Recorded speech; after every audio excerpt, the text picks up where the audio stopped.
আর টাকা দিয়ে যদি পাশে না দাঁড়াতে পারেন তাহলে ভিডিওটা একটা হইলেও শেয়ার করে যাবেন।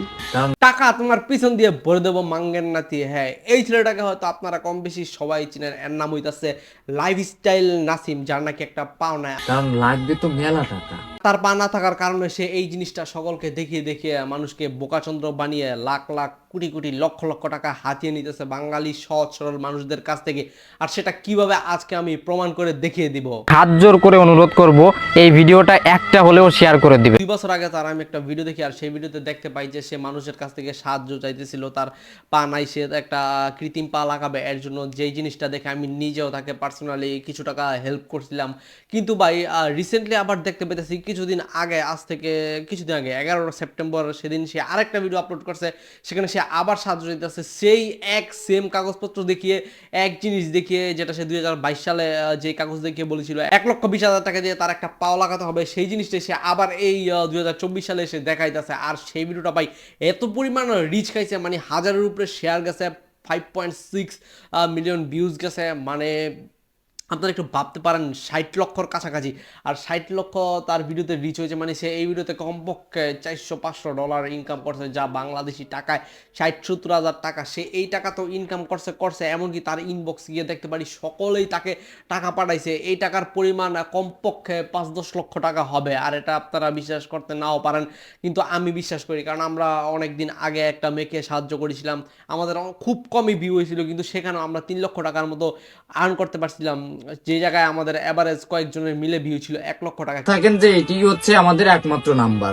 আর এই জিনিস নিয়ে আমার কোনো কথা বলার ইচ্ছা ছিল না, কারণ আমি তাকে আরো 2 বছর আগেই ব্লক করে দিয়েছিলাম। তার এই সকল কর্মকাণ্ড আমার কাছে ভালো লাগতো না। কিন্তু রিসেন্টলি আমি আলিফ সবুজ, একজন কন্টেন্ট ক্রিয়েটর আমার পরিচিত, তার একটা ভিডিওতে দেখলাম সে ভণ্ডামি শুরু করেছে। তো আমি মনে করলাম তার এই ভণ্ডামি আমারও উচিত আমার অডিয়েন্সদের কাছে তুলে ধরা, কারণ তাকে যেন নেক্সট টাইম থেকে আর কেউ সাহায্য না করে। এর দিনের মুরব্বীরা বলতো মানুষ যত পায় তত চায়, তার অবস্থায় সেই রকম সে লক্ষ লক্ষ টাকা সাহায্য পাওয়ার পর আবারও ভিডিও বানাইতেছে। এই পর্যন্ত আমি তার এই 3টা ভিডিও দেখে ফেলেছি সাহায্যের, আর তার লাগতো 1,20,000 টাকা। সে মনে হয় 1 কোটি টাকার মতো ইনকাম করে ফেলতেছে। তার কাছে একটা রিসিট আছে, যেটা নাকি 2022 সালে সে দেখে মানুষের কাছ থেকে টাকা তুলছিল। সেই রিসিটটাকে সে একটু পাকনামানি বা বলতে পারে সে একটু বুদ্ধি খাটিয়ে কি করছে ভাই, 22-এর 24 বানাই দিচ্ছে। কিন্তু সে যেটাকে কাটাকাটি করছে এটা স্পষ্ট বুঝে যেতেছে। আমাদের বাংলাদেশের মানুষজন সহজ সরল, কিন্তু তারা তো এত কিছু যাচাই বাছাই করে না, যার জন্য তারা এটা বুঝতে পারে নাই। নাতির ফেসবুক পেজে 7 লক্ষ ফলোয়ার, যেখানে নাকি সে প্রতিদিন কন্টেন্ট বানাইতেছে।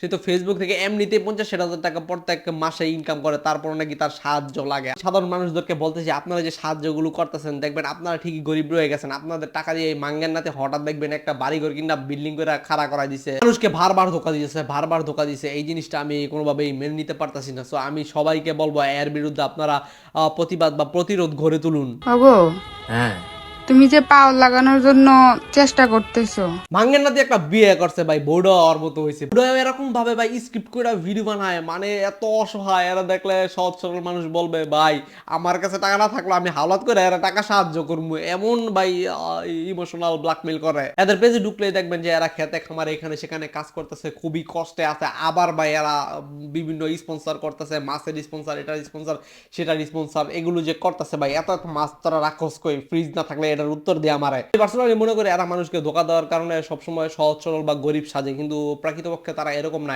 এই মাঙ্গের নাতি নিজেকে এতিম দাবি করে, আমি যতটুকু জানি এরা এতিমও না। আর বাবা মার ডিভোর্স হয়ে যাওয়ার কারণে আলাদা হয়ে গেছে, তাই একলা এর ছেড়ে চলে গেছে। যারা নাকি বাংলাদেশের অডিয়েন্স আছে তার ভিডিও দেখে বা তাকে সাহায্য করে, আমি তাদেরকে বলবো এরপর থেকে, আজকের পর থেকে তাকে একটা টাকা কোনোদিন সাহায্য দিবেন না।